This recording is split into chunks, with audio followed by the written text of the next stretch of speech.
When you have a five-time Pro Bowler, $180 million quarterback benched the night before we record, I think that's where you need to start. It's not surprising to me that Kirk Cousins is benched in Atlanta. Michael Penix is up to replace him against the Giants this weekend. He's played poorly enough to deserve it, but I'm still always maybe impressed isn't the right word, but a little bit impressed when a team is willing to eat a $180 million mistake like this. Yeah, and no matter what, Kirk Cousins will make $90 million for the 14 weeks he played for the Atlanta Falcons. If he never takes another snap again, it's $90 million, Good money which if is you can get it. it's good money, and they'll probably end up paying some of his next contract too, because you better believe it, another team next year is going to say, we can get Cousins. Yeah, let's bring in Cousins. We got a young quarterback. Let's make sure this thing works and let's figure it out. The goose has been cooked, unfortunately. Like I reported on Fox NFL Kickoff 2 weeks ago. 2 weeks ago, before the Chargers game, I came out and reported that Cousins hadn't given up any of the first team snaps in practice and that Michael Penix was still on scout team. Then he had the awful game against the Vikings, and then he had a win against the Raiders that did not exactly show his best form. So they make the move, and it is commendable because it would have been very easy just to take this one on the chin, say, well, we paid for him. We're going to let him ride it out, and we're not going to get Penix injured, and we're not going to get Penix scarred from some, experience if he hasn't had the first team reps. But they still view themselves as a playoff team. And at the end of the day, they couldn't watch the film any longer and say that Kirk Cousins, in this current form of Kirk Cousins, gives them the best chance to win. So they go to Penix, which is a roll the dice, but they have to have seen something in practice that gives them the confidence enough that he can, at the very least, give them better football than what Cousins has been doing. I mean, Dave, the truth of the matter is he can't move anymore. He's a statue back there. And It's rough. I watched the Chargers game, I watched the Vikings game, and then this last one against the Raiders. And when you're talking about he couldn't even move laterally 3 yards to either side. And it's heartbreaking because I think we all have grown to love Kirk Cousins. And if you're going to see Kirk Cousins get benched or you're going to see Kirk Cousins be removed, you want it to be because his play just simply wasn't up to snuff. And it's like, that's not fair. His health wasn't up to snuff. He could not move. He was immobile out there. And his arm strength was the unfortunate recipient of the inability for him to use his legs to get that strength. He just was throwing passes that and couldn't move, that are just not what you were expecting to see from a $100 million quarterback. I low key love this spot for Penix. I know some people have said it's a lot of pressure to put on a rookie, but he's clearly talented enough to go in the top 10. This is still a very talented Atlanta offense. If he gets them into the playoffs, he's a hero. And if he doesn't, I'm just like, okay, well, you gave the guy 3 weeks. Are you crazy? Like, how much could you ask of him? So I really view this as a no lose situation for a rookie quarterback, and I hope he takes it and runs with it. It at least it makes Atlanta much more fun than watching a very bad Kirk Cousins play out the string. No, and I think Zach Robinson, the offensive coordinator for the Falcons, who I've had on my podcast and I've known for a long time and worked at Oklahoma State, obviously, as a quarterback himself, and then was with the Rams for many years.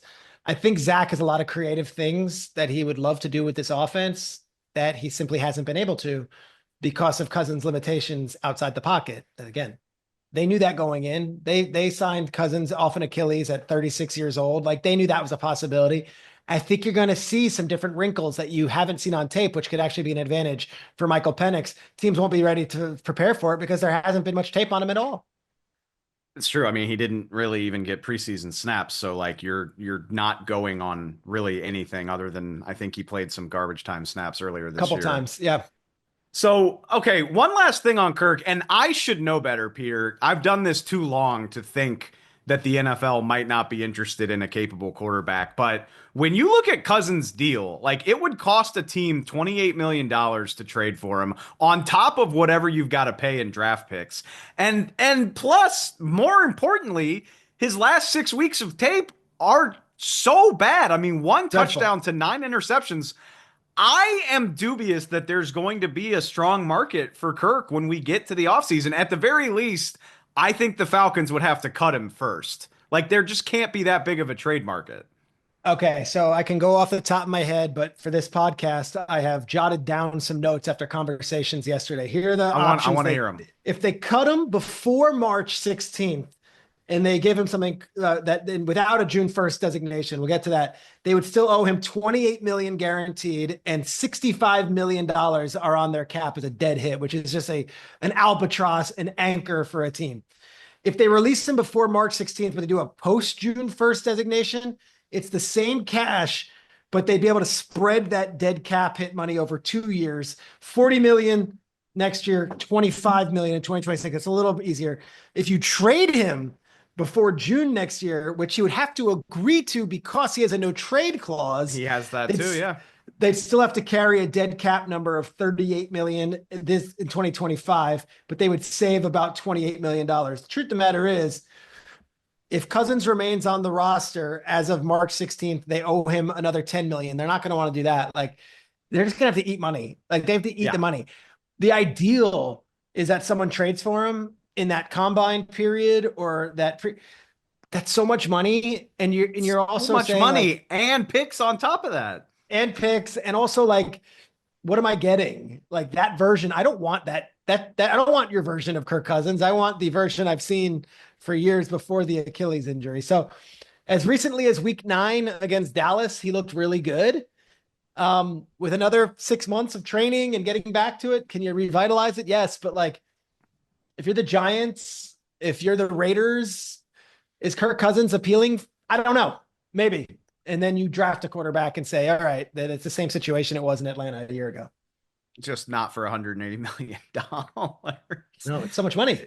If this ages poorly, so be it. But I think Kirk is going to have to play this the Russell Wilson way, where I think he's a June 1 cut. Eventually, the Falcons do what they can to make this palatable on their salary cap, and in March or April, Kirk is taking flights to Nashville and East Rutherford and et cetera, et cetera. That Hat would in be my hand, guess. I'd love to be a member of the New York Giants. I love the tradition and the Tennessee Titans. I was a big fan of Steve McNair and growing up. And yes, that's the route he might be taking. One last thing is, I mean, good quarterback. He's a franchise quarterback. He had some really good moments in the league.